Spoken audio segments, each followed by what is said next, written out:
Hello dear student, welcome to Ingress. मैं ओम चौधरी आपका स्वागत करता हूं और यहाँ पे ग्रेविटेशन का पार्ट नंबर 3 देख रहे हैं हम पीवाईक्यूज के लिए। ठीक है, तो वही अपने थर्ड पार्ट है ये, और इसमें भी जो इंपॉर्टेंट क्वेश्चंस रह गए अपने लास्ट वो कंप्लीट करने वाला है। तो ये ग्रेविटेशन के 3 पार्ट है, वो थर्ड पार्ट ये है। इससे पहले वाले जो दोनों पार्ट आपने नहीं देखे तो पहले वो देखो, देन इसके बाद में इस पर प्रैक्टिस करो आके। चलो, तो हम ऑलरेडी काफी क्वेश्चन कर चुके हैं। देखो, ये 17 में आया हुआ नीट में क्वेश्चन है और इसमें देखो पहले ढंग से पढ़ो। Two asteroid are floating in a gravitational free space after having a loss of contact with their spaceship, they two will towards each other, move away from the each other, become stationary, keep floating at the same distance between them. Okay, तो देखो इसमें से कौन सा option सही होना चाहिए। अब देखो, आपको पता है वो दूर तो जाएंगे नहीं, ऐसा थोड़ी है कि कोई चार्ज लेके घूम रहे हैं वो, है ना, तो वो दूर तो जाएंगे नहीं। स्टेशनरी भी नहीं हो सकते, रुकेंगे थोड़ी, वो चल रहे थे तो चल ही रहे होंगे कहीं ना कहीं, कैसे ना कैसे ना। और वो फ्लोट भी एक फिक्स डिस्टेंस पे वो भी नहीं कर सकते, फ्लोट भी नहीं कर सकते। तो वो क्या कर रहे होंगे, वो ग्रेविटेशन, देखो यूनिवर्सल लॉ है अपना ग्रेविटेशन का, तो है ना, यूनिवर्स में कहाँ पे कहीं पे भी ऑब्जेक्ट रखा हुआ है तो दोनों के पास मास है, और मास है तो ग्रेविटेशन फोर्स लग रहा होगा उनके बीच में। ठीक है, तो यहाँ पे फिक्स है, वो एक दूसरे को अट्रैक्ट कर रहे होंगे, मतलब क्या होंगे, मूव टूवर्ड्स ईच अदर, एक दूसरे की तरफ मूव हो रहे होंगे वो। ठीक है, तो ये ग्रेविटेशन का लॉ के अकॉर्डिंग हम ये बोल सकते हैं। चलो next question 16 NEET phase first में आया था। मैंने बोला है आपको 16 के जो भी क्वेश्चन है वो काफी अच्छे हैं, उनको करो एक बार, है ना, तो पता चलेगा कि किस लेवल तक के क्वेश्चन आ सकते हैं। ठीक है, तो यहाँ पे ये 16 में क्वेश्चन आया हुआ है, what height from the surface of the earth gravitational potential and the value of G are that and that. Okay, gravity potential की v की वैल्यू दे दिया है -5.4 इंटू 10 की पावर 7, एंड g की वैल्यू दे दिया है, वो g की वैल्यू दे दिया है 6 मीटर पर सेकंड स्क्वायर। ठीक है, ये दो वैल्यू आपको दे दिया है। Then take radius of the earth, और रेडियस ऑफ द अर्थ भी बोल रहा है वो 6400 किलोमीटर लेना है आपको, ये बोल रहा है वो। ठीक है, और पूछ क्या रहा है, व्हाट हाइट, तो किस हाइट पे ग्रेविटेशन की वैल्यू ये हो जाएगी, ये बोल रहा है वो। आ जाओ, देखो पोटेंशियल दे रखा है, तो पोटेंशियल का फॉर्मूला आपको पता होना चाहिए। पोटेंशियल का फॉर्मूला क्या होता है, पोटेंशियल का फॉर्मूला होता है Gm/r। अब यहाँ पे किसी हाइट पे है तो r+h लिखेंगे हम, क्योंकि उस पॉइंट पे ग्रेविटेशन की वैल्यू ये है और उस पॉइंट पे ग्रेविटी की वैल्यू ये है, ध्यान रखना। तो इसके लिए हम यही लिखेंगे -Gm/r, तो एक इक्वेशन तो हमारी यही हो गई। ठीक है, फिर हम जीपी की वैल्यू लिखेंगे, किसी भी पॉइंट पे जीपी की वैल्यू, है ना, वेरी कर रही होगी, क्या होगी हमारी Gm/r+h का होल स्क्वायर, ये होगी आपकी वैल्यू। ठीक है, सेकंड इक्वेशन। अब मैं बताओ इन दोनों में डिवाइड दो तो क्या आएगा मेरा, Vp/Gp equals to Gm cut जाएगा, r+h का होल स्क्वायर, एक कट जाएगा, एक वैल्यू कट जाएगा, एक रह जाएगा, तो यहाँ पे बचा h बचा, तो r की वैल्यू आपके पास है, Gp/Vp की वैल्यू निकाल लें हम, तो r+h इक्वल टू Vp क्या है 5.4 इंटू 10 की पावर 7। ठीक है, माइनस माइनस प्लस हो गया, g की वैल्यू 6 है, तो यहाँ पे कितना आया, h इक्वल टू, ये इसमें कट रहा है एक तरह से, 10 की पावर 0 लो, 0.9 आ गया आपका, 0.9 को ऐसे लिख सकते हो 9 इंटू 10 की पावर 6, और ये r उधर माइनस हो जाएगा, और r की वैल्यू कितनी है 6.4। ठीक है, तो 9 इंटू 10 की पावर 6 माइनस 6.4 इंटू 10 की पावर 6। ठीक है, तो फाइनल आंसर कितना आया, देखो इसमें से 9 में से ये गया तो कितना बचा हमारा, ये बचा हमारा 0.46, 2.6। ठीक है, तो 2.6 इंटू 10 की पावर 6 मीटर में आया है ये, तो h की वैल्यू ये आएगी हमारी। अब इसको किलोमीटर में लिखोगे तो देखो कितना हो जाएगा 2600, 2600 किलोमीटर इसका आंसर आ रहा होगा। ठीक है, इसी वैल्यू को क्या लिख सकते हो, 2600 किलोमीटर, क्योंकि ये हमारा आंसर किस में आया, मीटर में आया। ओके, तो ये चीज ध्यान रखना, ऐसे करना है तुम्हें। ठीक है, तो ये कर लोगे। चलो नेक्स्ट क्वेश्चन, अब देखो यहां पे हैं इसके इस क्वेश्चन में देखो escape velocity, the ratio of the ratio दे रखा है, the ratio of the escape velocity to escape velocity at earth, escape velocity at planet, तो वो पूछा है, ठीक है। The radius and mean density are twice, ठीक है, radius and mean density are twice as that of the earth, ठीक है। तो प्लेनेट की जो रेडियस है, जो प्लेनेट की रेडियस है वो ट्वाइस है अर्थ की रेडियस से, एंड डेंसिटी जो प्लेनेट की है वो ट्वाइस है किसकी, अर्थ की। ये दोनों चीजें हैं, ध्यान रखना, ठीक है। अब इसके अंदर आपको ये देखना है कि रेशो पूछा है, किसका पूछा है, वीई अपॉन वीपी का, प्लेनेट की और इसकी, ओके, ठीक है। अब देखो यहां पे डेंसिटी दे रखा है, इसका मतलब मास अलग होगा। यहां पे मास को क्या लिखते हो, डेंसिटी इंटू वॉल्यूम, ठीक है। तो डेंसिटी इंटू वॉल्यूम, तो ये प्लेनेट का लिखूं मैं, तो वीपी और वॉल्यूम ऑफ वीपी, तो यहां पे क्या लिखूंगा मैं, rho VP into 4/3 pi R cube, और आर कौन सा, प्लेनेट का, जब जाके मास का निकलेगा आपका मास, ठीक है। और इसका भी मास लिख सकते हो आप, अर्थ का मास कितना होगा, वही rho E into 4/3 pi R cube, और ये किसका, अर्थ के लिए, ठीक है। तो ये मास अर्थ के लिए है और ये मास प्लेनेट के लिए है, ठीक है। ये इन वैल्यूज में दे रखा है, आपको पता होना चाहिए। एस्केप वेलोसिटी का फॉर्मूला क्या था हमारा, √2gm अपॉन आर, ये था हमारा फॉर्मूला, ठीक है। तो इसमें अर्थ की एस्केप वेलोसिटी का फॉर्मूला लिखूं मैं, तो क्या लिखूंगा मैं, 2gm, m को क्या लिख सकते हैं, ये पूरा का पूरा, ठीक है, क्या, रो ई 4/3 पाई आर क्यूब डिवाइड में आर कितना है हमारा, डिवाइड में आर है आर ई, और ऐसे ही मैं वीपी का लिखूं तो वीपी का भी लिख सकता हूं भाई, क्या लिख सकता हूं, 2g रो P into 4/3 pi R P का क्यूब अपॉन आर पी, ठीक है। तो यहां पे देखो जो चीजें तुम्हें दिख रही है ना कांस्टेंट है, वो सब कट जाएगी, लाइक ये 2g 4/3 पाई, ये सब कांस्टेंट है, एक आरपी से एक आरपी कट जाएगा, यहाँ पे 2 रह जाएगा, यहाँ पे आर से एक आर कट जाएगा, यहाँ पे भी 2 रह जाएगा, 2g कट जाएगा हमारा, 4/3 पाई कट जाएगा। तो फाइनली हमारा इसमें अंदर बचेगा ये क्या, तो इसके अंदर बचेगा सिर्फ और सिर्फ रूट के अंदर रो ई आर ई का स्क्वायर और रो पी आर पी का स्क्वायर, ठीक है, ये बचेगा अंदर। और ये आपको वैल्यूज दे रखी है, क्या दे रखी है, देखो बेटा यहां पे रोई दे रखा है आपको, रोई, तो रोई को रोई रख लो, ठीक है, रोई को रोई रख लो आप,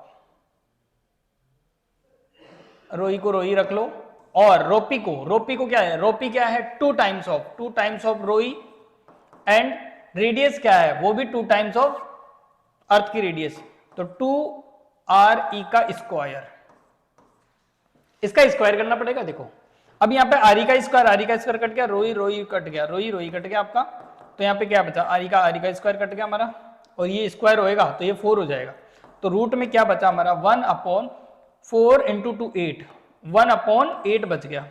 1/8 को क्या बोलते हो, 1/2√2, तो 1:2√2 इसका आंसर आ जाएगा बेटा, ध्यान रखना, ठीक है। तो इस तरीके से क्वेश्चन करना है आपको, जब भी कंडीशनल बोले तो दोनों कंडीशन लिख लो, देन इसके बाद में तुम इसका फॉर्मूला रखो, फॉर्मूले को 2 बार रखो और फिर डिवाइड कर दो, जो चीजें कट रही है अपने आप कट जाएगी, जो वेरिएबल फॉर्म में है वो अपने आप रह जाएगी, उनमें फिर कुछ न कुछ रिलेशन दे रखा होगा वो रखो, आंसर आ जाएगा आपका, ठीक है, समझ गए ना। तो इस तरीके से आपको क्वेश्चंस करने हैं। चलो नेक्स्ट क्वेश्चन 2016 फेज फर्स्ट में आया था ये, इसमें बोल रहा है Start from the center of the earth having the radius r, the variation of the acceleration due to gravity. Okay, देखो जो अर्थ है ना, अर्थ वो एक सॉलिड स्फीयर की तरह है, ठीक है, और सॉलिड स्फीयर में मास वेरी करता है, आपको ये पता होना चाहिए। अब इसमें जो एक्सेलरेशन है ना, वो यहां से यहां तक वेरी करता है, एकदम सरफेस पे कांस्टेंट हो जाता है, देन उसके बाद में किसी हाइट पे, ठीक है, इनसाइड, सरफेस पे और आउटसाइड, तीनों पे है ना अलग अलग रहता है। तो जी इन, अब जी की वैल्यू है, बात हो रही है यहाँ पे जी की वैल्यू है ना, तो ध्यान रखना जी वही इंटेंसिटी, इंटेंसिटी का फॉर्मूला हमारा क्या था, G M upon R square, ठीक है। तो ये G M upon R square earth का रेडियस, ये तो ओनली सरफेस पे आता है, ध्यान रखना, G M upon R square का ये, तो ये तो ध्यान रखना सरफेस पे आता है, इसका कांस्टेंट होता है इसकी वैल्यू। लेकिन इनसाइड, इनसाइड जो हमारा रहता है वो होता है जी एम आर, अंदर की रेडियस, ठीक है, अपॉन कैपिटल आर क्यूब। तो ये जी है ना आर पे प्रोपोर्शनल रहता है, ध्यान रखना, माइनस का साइन रहता है यहाँ पे, तो इसमें ना इंटेंसिटी में माइनस का साइन लेना, एक्सेलरेशन में प्लस का साइन लेना है, ठीक है, मोड ऑफ कर देते हैं इसका, तो ये आर के प्रोपोर्शनल रहता है यहाँ पे इनसाइड में, ठीक है।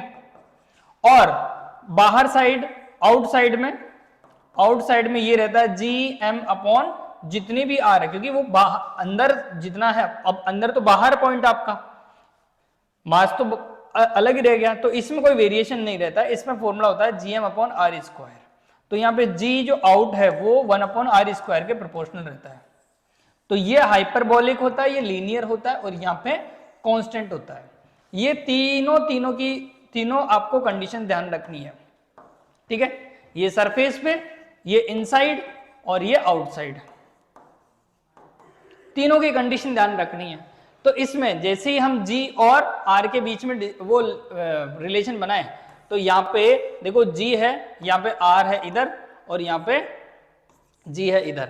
ग्रेविटेशन स्टार्टिंग में जब तक सरफेस पे नहीं आते, हम यहाँ से लेके यहाँ तक इनसाइड रहते हैं, तो इनसाइड में एकदम लीनियर चलता है, ध्यान रखना, ठीक है।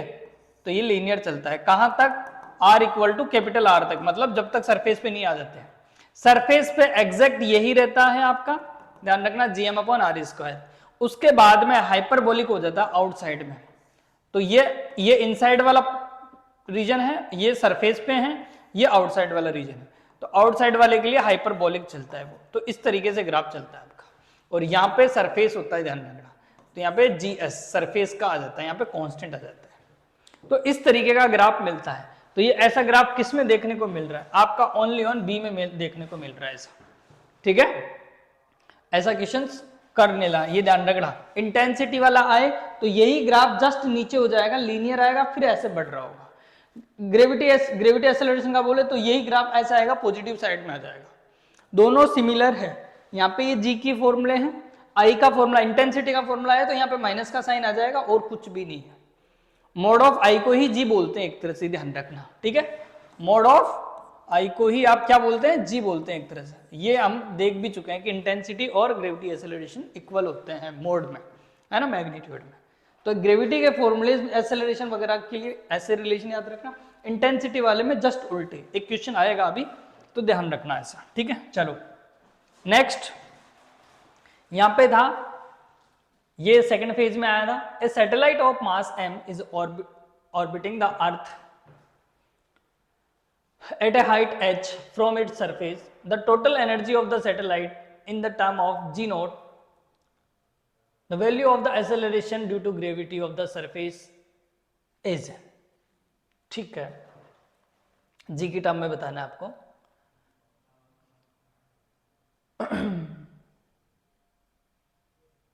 जी naught the value of the acceleration due to gravity at earth. तो ये देखो, ये बताना है, इसमें टोटल एनर्जी बताना है, ठीक है, कि टोटल एनर्जी कितनी होगी। ये है आपकी भाई अर्थ है, ठीक है, इसका रेडियस होता है आर, इसके सरफेस से एच हाइट पे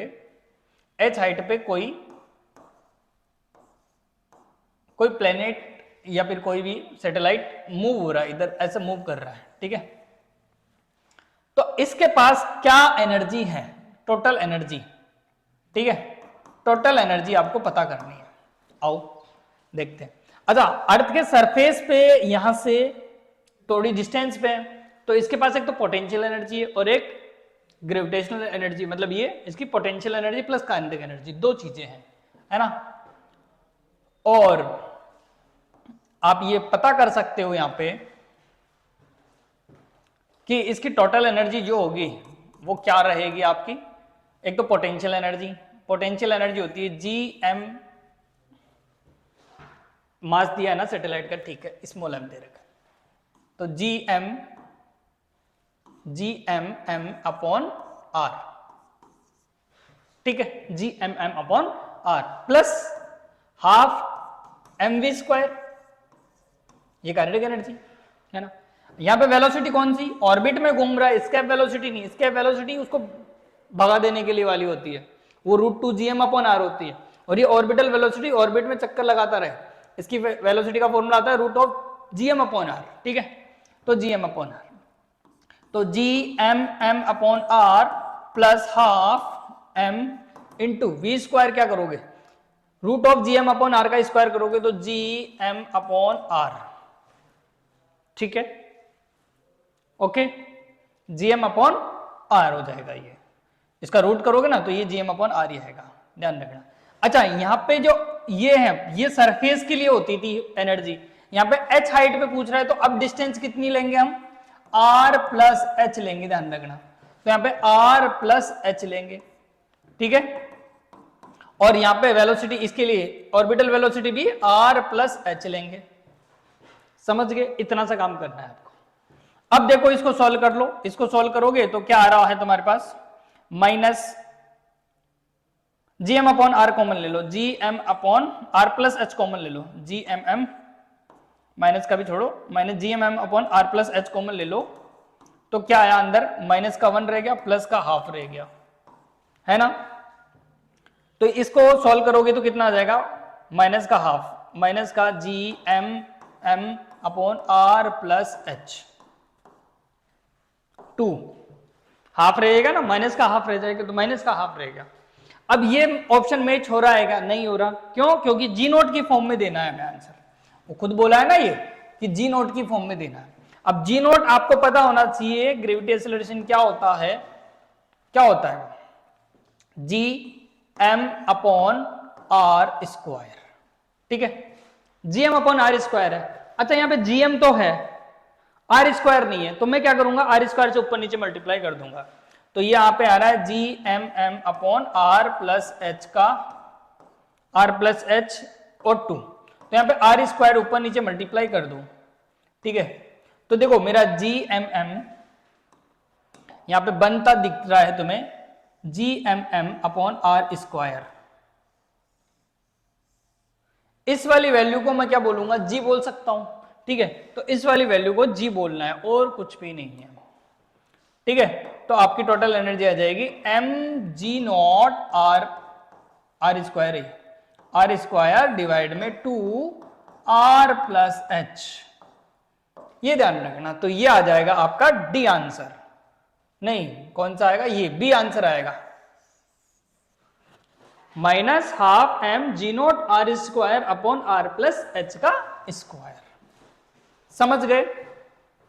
तो ऐसे कई बार है ना, ऐसे डायरेक्ट ये आंसर हो सकता है ये भी दे दे, हो सकता है ना दे, तो ऐसे कुछ घुमा के पूछ रहा होगा, तो जी नोट हर किसी का फॉर्मूला याद रखो, ग्रेविटेशन में कुछ नहीं है, सिर्फ और सिर्फ फॉर्मूला है, आपको देखना है, अर्थ है, अर्थ के पास में है तो जीएम ग्रेविटेशन की एनर्जी लगा दो, काइनेटिक एनर्जी लगा दो, ठीक है, यदि दूर है कि कुछ एच हाइट पे है तो वहां के लिए आर चेंज हो जाएगा, आर प्लस एच ले लो, V naught square, V naught क्या है, ऑर्बिटल वेलोसिटी, ऑर्बिटल वेलोसिटी ले लो, वहां पे अपने आप आंसर आ जाएगा, कुछ ना कुछ निकल के आ रहा होगा आंसर, ठीक है, ये जरूर करना सीखना यहां से ये वाली चीज, क्योंकि इसी में बच्चे अटक जाते हैं कई बार, ठीक है। चलो नेक्स्ट,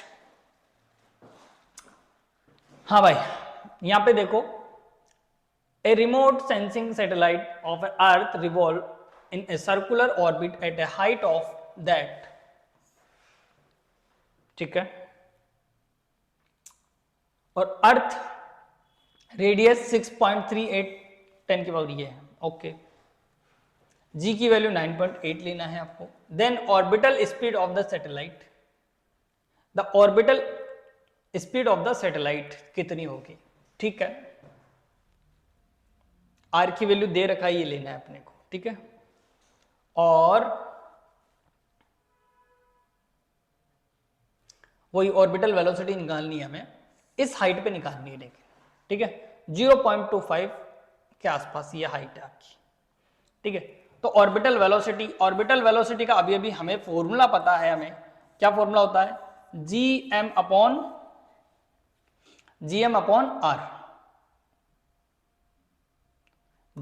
आर प्लस एच। ये है भाई ऑर्बिटल वेलोसिटी, है ना। अब देखो इसमें जी भी दे रखा है। इसमें अभी अभी मैंने बताया था कि कभी भी है ना जी दे दे तो जी में कन्वर्ट करना सीखो। कैसे कन्वर्ट करना सीखोगे, इसी में अभी रूट बाद में लेना, पहले इसमें क्या है, आर स्क्वायर जो ऊपर नीचे मल्टीप्लाई कर दो, तो तुम क्या लिख सकते हो यहाँ पे, G M upon R plus H का होल, आर स्क्वायर से ऊपर नीचे मल्टीप्लाई कर दिया। ठीक है, अब ये यहां पे इसको मैं क्या बोल सकता हूं, जी बोल सकता हूं। तो मेरा फॉर्मूला क्या बन गया, एक तरह से ये मेरा फॉर्मूला बन गया G R square upon R plus H. ये फॉर्मूला बन गया, है ना। इस फॉर्मूले से सोल्व कर लो, रूट ले लो, आंसर आ जाएगा आपका। देखो वी नोट का स्क्वायर, इसमें बस कैलकुलेशन थी और कुछ भी नहीं है। देखो यहां पे है जी की वैल्यू है 9.8 लेना है आपको।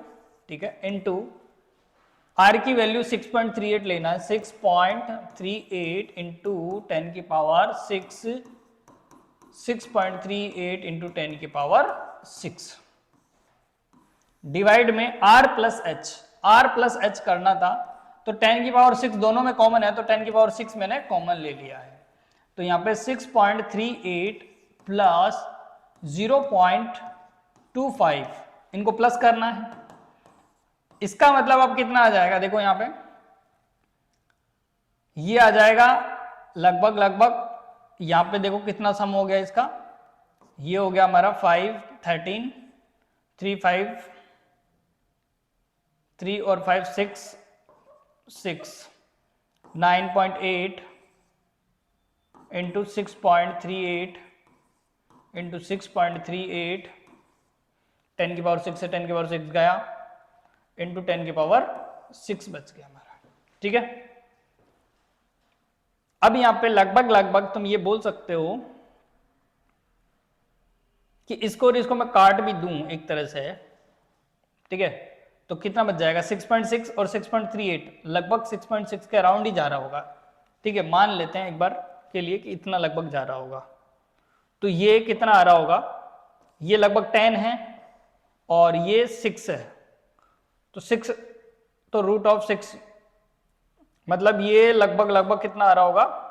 अच्छा, ये तो बाहर निकल गया रूट की पावर 3 से, और ये कितना हो गया 98, मतलब 10 और ये 6, तो ये 63 के अराउंड आ रहा होगा।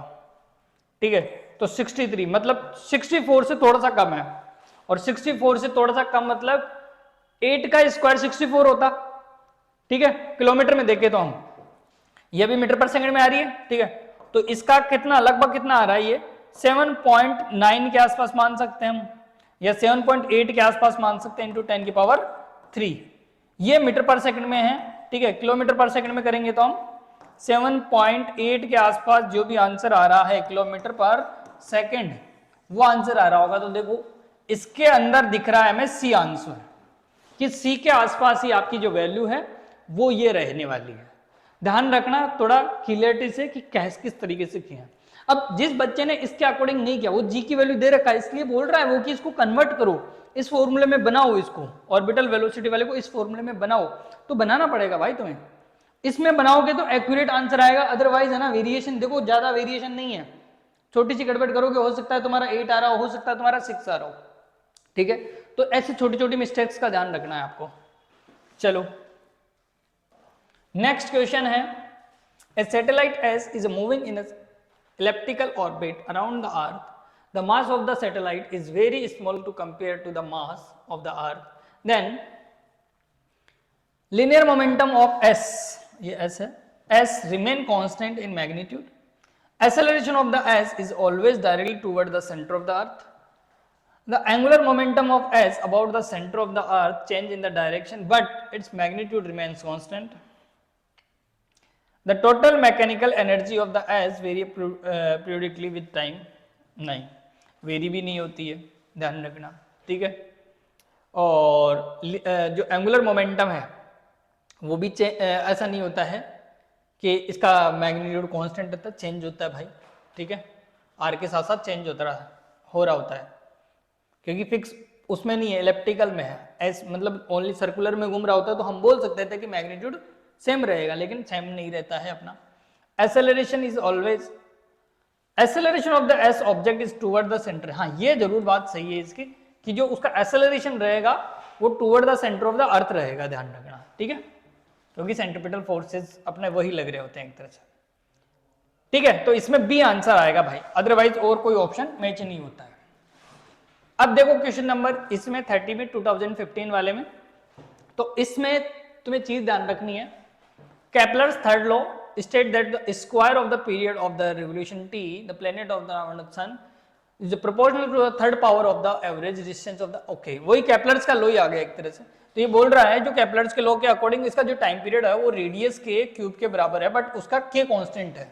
यहाँ पे एक इक्वेशन दे दिया है आपको, t square equal to k r की पावर 3, ये एक इक्वेशन दे दी है आपको, ठीक है। अब बोल रहा है the mass of the sun, planet are m and small m are respectively there, then are the per Newton law of gravitation, law between them F equal to gm, g is a gravitation constant, then the relation between the g and k। अच्छा, g और k के बीच में भाई relation बताना है आपको, इस k के बीच में, और ये जो g आता है ना फोर्स का formula g m upon r square, इसके बीच में आपको रिलेशन बताना है, ओके, ठीक है। तो यहां पे आप किस तरीके से बताओगे, देखो टी का फॉर्मूला है ना, टी का टाइम पीरियड का फॉर्मूला याद हो सकता है तुम्हें कि याद हो, नहीं हो तो कोई बात नहीं, distance upon time, distance upon velocity याद रखना, ठीक है। डिस्टेंस क्या होती है जब और सर्कुलर में घूम रहा होता है तो है 2 पाई आर होती है, ठीक है। तो यहाँ पे 2 पाई आर डिवाइड में वेलोसिटी, वेलोसिटी क्या है, ऑर्बिटल वेलोसिटी, वो क्या होती है root of G M upon R, ठीक है। दोनों साइड हम स्क्वायर करते हैं तो ये आता है T square equal to 4 pi square, और ये आर स्क्वायर हो जाएगा, ये आर हो जाएगा, आर ऊपर जाएगा आर क्यूब हो जाएगा, तो आर क्यूब डिवाइड में जीएम, डिवाइड में जीएम, स्क्वायर करने से, है ना, इसी इक्वेशन का मैंने स्क्वायर कर दिया। अब मेरे को टी स्क्वायर है, आर स्क्वायर है, ये मिल रहा है मेरे को, तो टी स्क्वायर इक्वल टू क्या मिल रहा है मेरे पास 4 pi square upon GM into R cube. अब ये आपका के को रिप्रेजेंट कर रहा है, ये दिख रहा है ना यहाँ पे अपने को के को, इस इक्वेशन को और उस इक्वेशन को कंपेयर करो, इक्वेशन 1 और इक्वेशन 2 को कंपेयर करो, इस इक्वेशन का कोई मतलब नहीं है, कोई काम की नहीं है अपनी यहाँ पे, इसको और इसको कंपेयर करो 1 और 2 को, तो हम k की वैल्यू ये बता सकते हैं कि k किसको रिप्रेजेंट कर रहा है, k कर रहा है 4 pi square divide by GM को, है ना, 4 पाई स्क्वायर जीएम को डिनोट कर रहा है, या फिर है ना दोनों इक्वेशन को डिवाइड दे दो, अपने आप ही आ जाएगा जो भी आंसर आने वाला है, ठीक है। तो देखो तो आ ही गया ना, ये तो सिंपल सा हो गया ना, ये जी एम इधर गया तो K G M equal to 4 pi square, हाँ भाई यही तो आंसर आ रहा है, आंसर ही आ गया, के को कंपेयर कर लो या डिवाइड दे दो, बात एक ही है, ठीक है। तो ये देखो ये आ गया आंसर, डी आंसर आ गया, जीएम के इक्वल टू 4 पाई स्क्वायर, समझ गए। ऐसे ही आपको बस मेरे को सिर्फ फॉर्मूला पता था और रिलेशन पता था, फिर आगे मैं देखता गया करता गया, क्योंकि टाइम पीरियड में मेरे को स्क्वायर करने पे ही ऐसी वैल्यूज मिलती है, और यही केपलर्स लॉ ने प्रूव करके दिखाया था कि ये सारी चीजें कांस्टेंट होते हैं, टी स्क्वायर आर के प्रोपोर्शनल होता है, तो वो उसका डेरिवेशन याद रखो थोड़ा सा कि हाँ ऐसे से करते थे हम, टी स्क्वायर तभी आर क्यूब के प्रोपोर्शनल बोलते थे, तो ये चीज याद रखो। तो इससे से अपने आप ही दिख गया भाई के है ना इसको रिप्रेजेंट कर रहा है, के बराबर का आंसर आ गया आपका, समझ गए।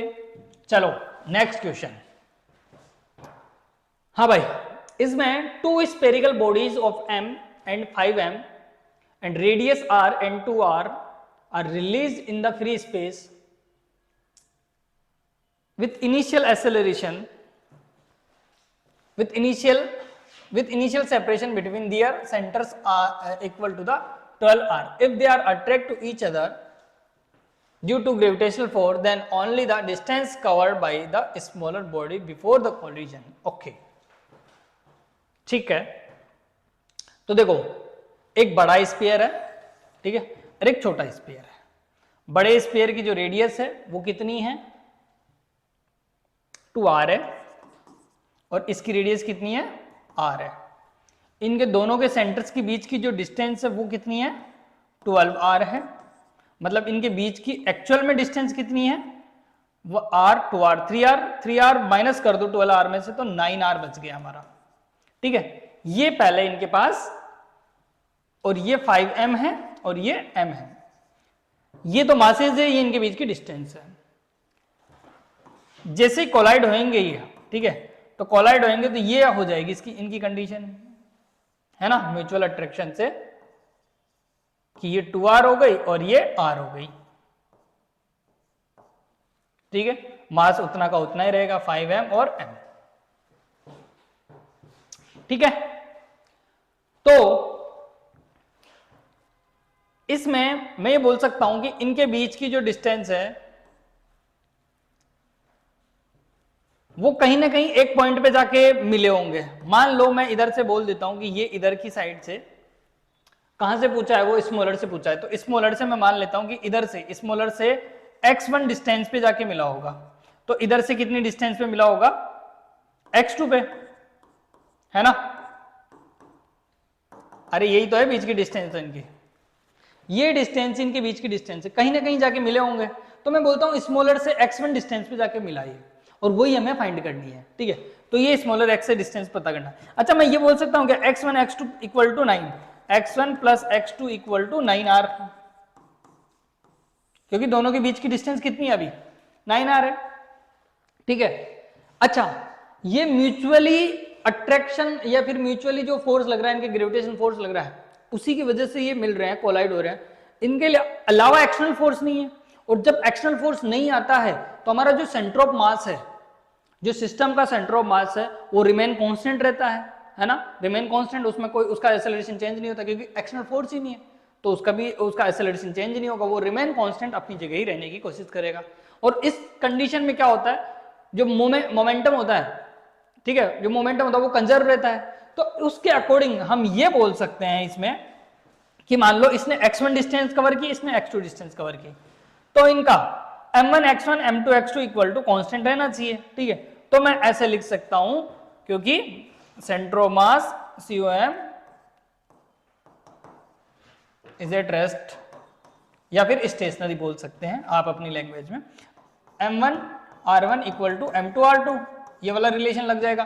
तो m1 कितना है आपका, m1 है 5m इंटू ये कितना चला हमारा, ये चला था हमारा x2 चला था, इसको x2 बोल के चल रहे थे, छोटा वाला हमारा m चल रहा था और उसकी वैल्यू कितनी थी x1, तो mm कट गया हमारा, तो ये आया हमारा x2। तो x2 की वैल्यू क्या रख सकते हैं हम, x2 की वैल्यू x1 की फॉर्म में रखें तो कितना रखना पड़ेगा हमें, अरे यार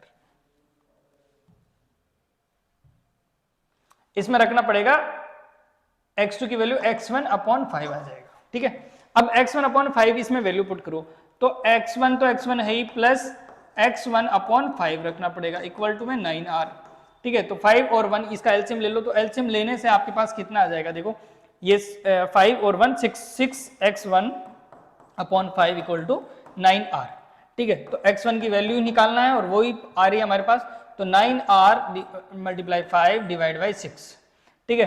तो ये 2 टाइम गया और ये 3 टाइम गया, 3 इंटू 5 15, 15 अपॉन 2 7.5, 7.5 r आपका x1 आ जाएगा, ठीक है। तो इसमें से मैच कर रहा है आपका ये वाला आंसर, ओके। चलो नेक्स्ट क्वेश्चन, ठीक है। अब देखो इसमें है a black hole is an object whose the gravitational field is so strong that even light cannot escape from it। अच्छा, ठीक है, to what approximate radius of the earth have to be compared to the black hole. तो radius उसकी अर्थ की क्या radius होनी चाहिए कि ताकि वो है ना as a black hole work करे, उससे लाइट स्कीप ही ना हो, ठीक है। तो इसके लिए आपको वो बोल रहा है कि वेलोसिटी स्केप ना हो, और स्केप वेलोसिटी क्या होती है, वीई। अच्छा, वीई को लाइट की वेलोसिटी से कंपेयर कर दो, अपने आप ही पता चल जाएगा जो वेलोसिटी मिलेगी हमें, ठीक है, या फिर जो रेडियस मिलेगी हमें, वो अपने आप ही कंपेयर हो जाएगी किससे, ब्लैक होल से, क्योंकि ब्लैक होल में लाइट है ना स्केप नहीं होती है ना, जो चीज चली जाती है वो चली जाती है उसमें। तो हम जो वेलोसिटी है, इसके वेलोसिटी है, उसको किससे कंपेयर कर दें, लाइट की वेलोसिटी से, तो आपका पता चल जाएगा कि उसकी क्या। अब देखो ये आपको इसका ओपन करोगे तो आर का फॉर्मूला आता है ना इसमें, तो वो रेडियस ही पता चल जाएगी आपको एज इट इज, ताकि उसका रेडियस पता चल जाएगा कि आपको कि अर्थ की रेडियस क्या रखनी चाहिए आपको, ताकि वो as a black hole work करे, ठीक है। तो यहाँ पे रेडियस इसके वेलोसिटी का फॉर्मूला क्या होता है, root of 2gm upon are होता है, इक्वल टू सी की वेलोसिटी आपको पता ही है। तो अर्थ की रेडियस पता करना है आपको, और मास उसने बोला हुआ है वही लेना है। स्क्वायर कर दो, दोनों साइड स्क्वायर करोगे तो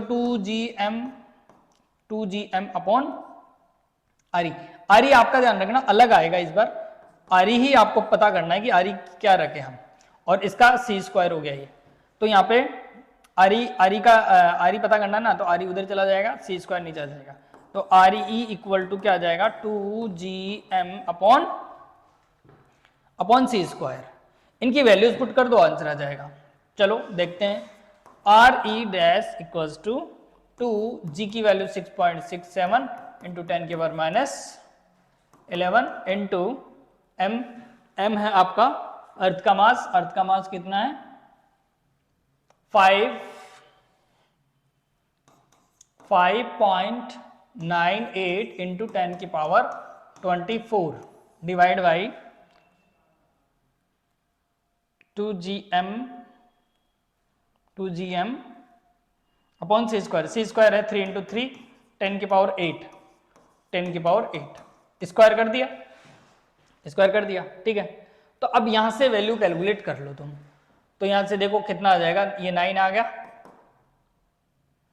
आ गया, और ये कितना हो गया, ये भी 6 और 6, इसको अलग कर लो, 6.67 इंटू 10 की पावर 598 डिवाइड बाई 3 इंटू 3 9, और ये आ जाएगा हमारा, इसको कंपेयर कर लो, ये 24, तो ये आ गया 10 की पावर 13, 11 गया तो कितना बचा 13 बच गया, और ये माइनस 18 16 माइनस का 16 ये बच गया हमारा, ठीक है। तो अब इसको सॉल्व करो, ये माइनस का 3 बच गया, और यहाँ पे लगभग कितना बच गया 36 72, तो 72 डिवाइड बाई 9 अराउंड लगभग 8 इंटू ये 36 9 और डिवाइड में 9 10 के पावर माइनस 3, ठीक है। तो 8 इंटू 10 के पावर माइनस 3 लगभग वही, मतलब 9 के आसपास आ रहा होगा ये कट पिट करने से, क्योंकि कैलकुलेशन बड़ी होगी ना, यहाँ पे 6.67 है, तो ये 9 पॉइंट के अराउंड आ रहा है, तो इसको भी लगभग वो 10 मान के कर रहे हैं, अप्रोक्सीमेट लगभग 10 की पावर माइनस का 2 के आसपास इसकी रेडियस होनी चाहिए, ध्यान रखना, तब जाके तो ये 10 के पावर माइनस 2 के अराउंड आपका आंसर आएगा, अप्रोक्स आंसर लेना है, ध्यान रखना हमेशा, ठीक है। इस तरीके से सोल्व करना है आपको। चलो नेक्स्ट क्वेश्चन, ये है 14 का क्वेश्चन आया हुआ है, ये देखो अभी मैं बोल रहा था ना वैसा ही क्वेश्चन आ गया, इसमें ग्रेविटी इंटेंसिटी बोल रहा है, ध्यान रखना, इंटेंसिटी फील्ड है ना, तो मैंने अभी बताया था ना इंटेंसिटी आई और जी के बारे में, ठीक है। तो जी के फॉर्मूलेज के लिए ग्राफ हमेशा इस तरीके से याद रखना है, और आई के लिए जो ग्राफ होता है आपका वो इस तरीके से ध्यान रखना है आपको, ठीक है। और यहाँ पे सरफेस का अर्थ आ जाएगा, क्योंकि इंटेंसिटी का फॉर्मूला जो आएगा ना उसमें माइनस का फॉर्मूला आएगा, minus G M upon R square, है ना, ये सरफेस पे, फिर इनसाइड के लिए minus G M R upon R cube, ऐसा आता है, ठीक है। तो आर के डायरेक्टली प्रोपोर्शनल होता है माइनस के टाइम, और ये आउटसाइड के लिए ये होता है हमारा G M upon small R का स्क्वायर। तो यहाँ पे इसमें तो कांस्टेंट रहती है और इसमें माइनस आर के प्रोपोर्शनल रहती है और इसमें 1/r² के प्रोपोर्शनल रहती है। तो इसीलिए ऐसे ग्राफ्स आते हैं, इसमें ध्यान रखना। तो इंटेंसिटी और ग्रेविटी एक्सेलरेशन के फॉर्मूलेस आपको इस तरीके से ध्यान रखना है। तो इसमें तो देखो बेटर ऑप्शन कौन सा है, ये देखो, ये जी के लिए होता, लेकिन यहाँ पे इंटेंसिटी है तो इंटेंसिटी के लिए ये नहीं होगा, है ना। तो कौन सा होगा, नेगेटिव वाला, ये रहा। तो ये वाला ग्राफ मिलेगा आपको, ध्यान रखना। पहले नीचे तरफ की जाएगा फिर ऐसे जा रहा होगा, ये ध्यान रखना। इसमें और इसमें दोनों में से ऊपर वाला आंसर आएगा और उस क्वेश्चन में ये बी आंसर था आपका। समझ गए?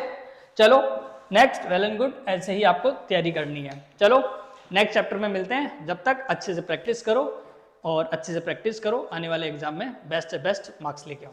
Okay, bye bye, take care.